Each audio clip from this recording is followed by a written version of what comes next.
You know what's under talked about? We don't talk about what happens when you have everybody using AI at work and your whole team is not building velocity. They're not building value. You can't tell the difference. It's a bunch of activity. And in fact, by some measures, maybe you slowed down. That does happen. And it happens by default. And so I want to talk a little bit about the new kinds of skills as leaders that we need to be building in order to make sure that organizations take AI aboard and are able to actually get leverage, able to actually get value out of it. What's the trigger for this one? Well, it's the launch of Skills. Skills was the big launch this week from Claude. I made a whole video about it. And the thing with Skills is it has all of the hallmarks of a brilliant technology that people who don't understand it can turn into a complete spaghetti code activity mess in your organization. And what I mean by that is fast forward 3 months or 4 months, you now have 5,000 skills in your organization for a team of 300 people, or, pick your number. And no one's maintaining them. No one can track where they all are. They're in some sort of enterprise instance. Do you use the Excel version 2 or the Excel version 3 or the Excel Nate edited version? It's going to be a complete mess. And so when I think about that, and it's not the first time I've seen this, we have this same problem with custom GPTs. We have it with AI integrations like Zapier. We have it with N8N agents. There's this excitement that comes when these AI tools burst onto the scene and executives greenlight it and teams want to get a lot done and they want to show they're doing the AI. And so they build a bunch of stuff, but they don't necessarily always deliver value. And those things gradually fall by the wayside as the evergreen priorities keep the team busy. And so long-term, 3 months, 4 months, 5 months, 6 months, the team is busy. They have AI, they'll report on surveys, they're saving time, but you never see that value come through anywhere. I think that there are 3 key principles for building AI fluency that the organizations that do add value, that do figure out how to make AI actually work, they figure these out. And most organizations that don't figure them out end up in that activity bucket. Before we get into them, I do want to underline for you the case for productivity at the team level is closed. AI, 100% confident. We've seen the studies. It can enhance activity at the team level hugely. We're talking a range from 40 to 50%, all the way up into the multiple hundreds of percent. It is a massive breakthrough. So far, we mostly see that super bullish, optimistic case for small startups that are AI native. And a lot of the question that we've been wrestling with as leaders has been, is that a talent issue? Or is that a culture issue? Or is that a process issue? Is that a tools issue? I want to start to break that logjam for us. And I'm going to start with the assumption that if you have rolled out AI and it has been, at least by a corner of the company, enthusiastically received, then your first question should not be about talent and it should not be about tools. You should be asking yourself about fluency. And that gets a little bit at that culture piece. So let's dive in. What are the principles for building AI fluency that we don't often talk about? Number 1 is enabling constraints rather than processes. And so before we go farther, constraints are a bad word. Like, a lot of people think constraints are not good because it's a negative connotation word. And if you're in IT and security, you think constraints are something that enables you to control, right? You can surround the risk and control it with constraints. I don't mean either of those things. I don't think it's a bad word. And I don't think it enables you to control and manage all risk. That's not my point here. My point is to set structure and boundaries that make good work and healthy work patterns with AI feel natural, and that make bad, unhealthy work patterns with AI feel hard. We are setting the incentives. So the goal is not to control what people build. It's to set the constraints so people feel good building in healthy patterns. What do I mean by that? One good example is every skill you build includes a test case. Another good example is skills have a named maintainer in our business. Another example outside of skills, AI cannot access regulated data outside our virtual sandbox where the data is secure. And it's not even possible, right? You can't go and get it. In other words, these constraints are a building block that enables you to be as creative as you want within that space. Skills include a test case doesn't mean you can't create a skill. It just means think a little bit produce a test case that goes with the skill so we can see how it works. Document it. Include that markdown in the file. AI can't access regulated data. That might seem like a negative or controlling sort of case, but it's not. It's just an infrastructure boundary. It's a business rule encoded as infrastructure. You can do whatever you want inside. What is the opposite? What does a process killing negative control case look like? There's 3 types I want to call out here. These are all bad examples where you're using constraints to try and control people and you're going to kill culture. Number 1, an example would be AI skills require IT approval. That's gatekeeping. I see it a lot, right? Or this AI tool requires, IT approval. The more you do that, the worse it gets. Gatekeeping creates a gatekeeping culture and it drives out value. Another one, you need to submit your skills or your prompts to the review board and the review board will approve it. I've heard stories of people trying to argue about whether prompts are somehow copyrightable intellectual property inside the company. And so they have to go through the lawyers. No, bureaucracy will kill value too. It kills the culture. It kills the ability to build. That's not the constraint you want. A third example of a constraint that you don't want. Use only approved patterns for prompts. Use only approved patterns for skills. Only these templates. No, again, you don't want to kill people's creativity. So the way to think about it is this. Enabling constraints raise the floor for the team. They make it easier for the team to move at their best. Process lowers the ceiling. It makes it hard for the team to excel. So the next time you think about a constraint, and I'm not saying don't do it, I'm actually asking you to have healthy constraints. Think about finding constraints that raise the floor. Principle number 2 for AI fluency. Learn problem-solving skills that are AI-fungible. This is a huge one. It is under-discussed, and I want to get into it a little bit because I think that most people don't understand it and think I mean learn prompting. I don't. The people getting 10x better, they're not magically learning tools. They're not magical prompters by default. They aren't only learning prompting. They aren't only learning skills from Claude. They're learning the judgment that transfers across AI systems. And that is not something that is easy to learn on the open web because most of the videos are made for clicks and entertainment, and hard stuff like how to decompose complex problems, well, that doesn't get as many views, does it? So let me go into the specific skills that I have seen that start to transfer. This would probably be a whole nother hour of video, but we're going to get us started and give you a sense of what those skills are, and we can get farther into it in later editions of this executive briefing. What transfers? The skill to decompose complex problems into AI-sized pieces is a new skill in our world. It's a big deal. And if you have it, it's one of those universal skills that transfers across tools and prompts everywhere you go. So think about it. That helps you with prompting. It helps you with context engineering. It helps you to know which tool to use. Understanding how to decompose a problem into AI-sized pieces means that you understand how AI models work. You understand your problem. You are experienced enough with articulating problem framing that you can break the problem into separate chunks, and then you can put the chunks into the model. It's a very advanced skill when I talk about it out loud. It is one of the underlying skills that these teams that are delivering 300%, 400%, 500% speed ups have. Let me give you another one. When to iterate versus when to start over. That one's a little bit easier, I think. It's a little bit more of an easy mode skill. It's learning in any given LLM interaction. When do you wipe the context window versus when do you not? When do you provide course correction versus when do you just say, you know what, we're going to start over with a better prompt?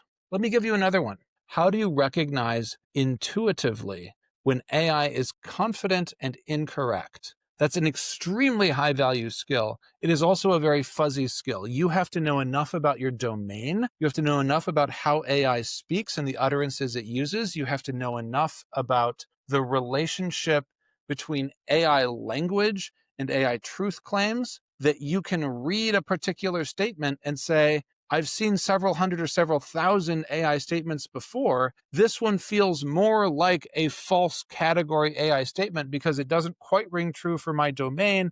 And because I've noticed that when AI is hallucinating in this model, in this chat, it feels more confident because it's actually doubtful, right? Like something like that. As an example, like I'm not entirely making that up. Like I caught Claude hallucinating today in a very similar situation. I stared at it and I said, I think 60% is incorrect here. It doesn't smell right with my intuition of the domain. And it also feels like Claude in particular likes to get weirdly specific and weave it into prose because Claude is a great writer. And I was like, this just feels wrong. And I just challenged it and I caught it. That's an advanced skill. That's a skill that teams that go fast have. Another one, what kinds of context actually matter for a problem? That's a very advanced skill. Does quantitative data matter here? What cut of quantitative data? How clean does the data need to be good enough? What kinds of context will help the LLM make the next step, but maybe not all the steps? How do I chunk that context? These are hard questions when I start to talk about them, aren't they? I'll give you a couple more, and then I'll give you some counterexamples. So here's one. When do I use AI versus when do I do it myself? When do I start with AI versus when do I start with myself? When do I start with myself and just extend into AI right away? These are all different questions, but they're all related. You're trying to figure out the real working relationship for a given task, given intent, given domain. And that is a skill. It's actually a learnable skill. And that's one of the things I want to emphasize. I've talked about decomposing problems, iterating, recognizing when AI is wrong, the kinds of contexts that matter, how to use AI or just do it yourself. Those are all learnable skills by your team. And in my experience, the more we are able to name them, which is exactly what I'm doing here, the more we are able to start a conversation about successful cases in our organizational context and unsuccessful cases, things that didn't go well. That really matters because if teams can't see good examples of these skills being practiced and bad ones, it is hard to get it into their heads. These are meta skills, right? They're advanced skills. You can't just go to one LLM and practice it and make it work. What isn't one of these skills? What's a counterexample for you where this is not a skill that's AI fungible? I'll give you a really example. How to structure a specific prompt for a given language model. This is how you hack GPT-5 with this magical prompt. No, that's not a transferable skill. This is the exact workflow to use N8 N8. No, not a transferable skill. You need to think about, can your people get similar results in different AI tools? Can your people preferentially choose AI tools not based on familiarity, but based on these kinds of meta skills? Can someone tell you, when I decompose my problems, I find that this particular context window in this model right now works better for this type of problem, and here is why. If you have 10 or 20 people in an organization of 500 that have that skill set, you will probably make more of a difference to your business than if you have all 500 trained on ChatGPT. I'm not kidding. The nonlinear unlock you get from small teams that operate like this is enormous. Let's go to the third fluency principle. Do not over-infrastructure your AI. In fact, where you can, adopt the rule of thumb that says we don't add AI infrastructure until our workflows break. There's a real pattern right now driven by vendors on AI adoption. Teams see the power of AI. They immediately start building infrastructure to contain it. And so I've seen teams go off the rails where they have barely any users and they're building custom harnesses for agent orchestration and complicated RAG systems for knowledge management of a dirty wiki and elaborate frameworks for prompt management when nobody's prompting at work and sophisticated tool chains for AI workflows. You get the idea. Oftentimes this is premature. If you are building, don't do anything but start to build and see how far you can get. Like if I can tell one thing, especially to engineers, it is start simple and add infrastructure when the simple approach breaks. And that works for CTOs as well, right? If you're thinking about build versus buy and vendor solutions, I would encourage you to think about it as, are your people in a place where their workflows are breaking despite current use of AI, and they need this tool to unbreak the workflow? And there are absolutely cases like that. You can get into more complicated orchestration, more complicated memory management scenarios that naturally are required for a given use case. If you have complicated data lake and you're going to need to migrate it into a place where you have a very strong use case for AI and you know the traditional data lake architecture won't work, sure, you're going to need to build some infrastructure. I'm not saying don't do it. I'm saying don't start by building infrastructure. Start by building value and then build the infra when workflows actually break. Build it when you really need it. So start simple. And I think that this will help like so many teams that I have seen that go off the rails initially because the instinct to complicate as soon as you see something like AI is strong. I don't quite know why it is. I have sometimes wondered if it is because it gives teams an illusion of certainty because it's a brand new technology. But regardless of the inner reason, just start simple. Add infrastructure when the simple approach breaks. That's it. It's not that complicated. And you know, the three principles I've spent some time outlining here, they work together. If you enable constraints that raise the floor, you let people experiment safely without having to get permission.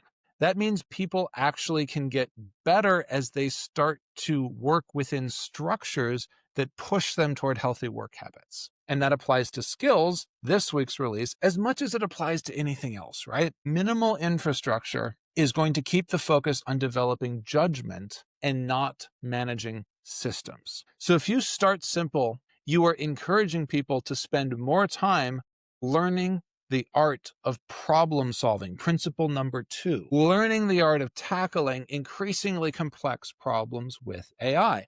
And that, my friends, is where the real value lies. If you look at these teams that are getting 2-3x improvements and you ask yourself, where is this massive multiple coming from? It is coming from the ability to tackle much, much harder problems in AI, like order of magnitude 10x harder problems in AI than people who don't know these skills can tackle. And that is why I spent so much time talking about problem-solving skills with AI. It is a new class of problem-solving understanding. It is a big deal, and we are not teaching it well today.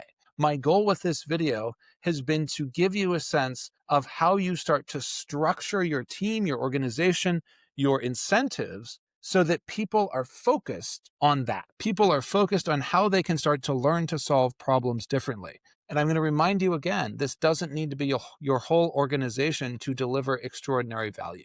You can get extreme value from a group of 10 or so people putting this together. It's a big deal. And so my encouragement to you is pretty simple. This week, I want to suggest that if you are a team leader, if you're a director, if you're an executive, anyone who has people responsibilities, there are 3 questions that I think would be really productive for you to get engaged with your team on.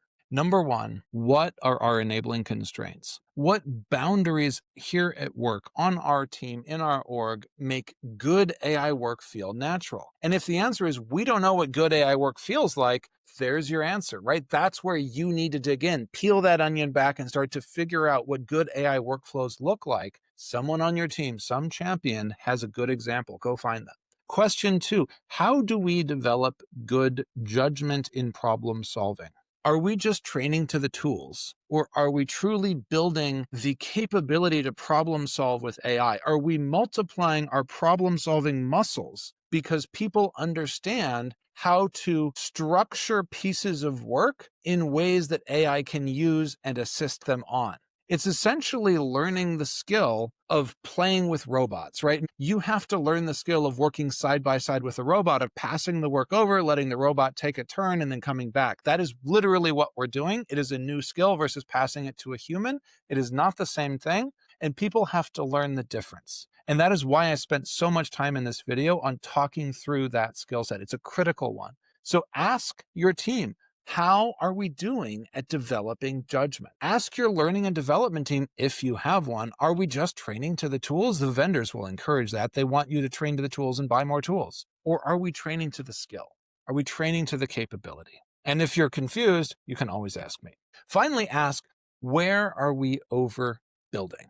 What infrastructure have we been tempted to add on before we know we need it? Is it a vanity project? Is it something for the board? Is it something that we said we'd commit to, because we saw a LinkedIn post. I've seen that done. Most of us have. But seriously, what infrastructure don't we really need for AI? Can't we just focus on building the value and find out what breaks? It's really important to think that way. And you will have things break, and you can add necessary complexity and infrastructure at that point, but then you're not wasting your effort. So there you go. That is my words of wisdom for you. I think it's especially important in an era when we are going to get release after release that feels a lot like skills from Claude. Democratizing, empowering, everyone loves it. Soon it will proliferate across your business. It may not deliver actual value. And so this piece is all about how can we move from activity to true fluency and multiplicative value for teams and for the business. Best of luck.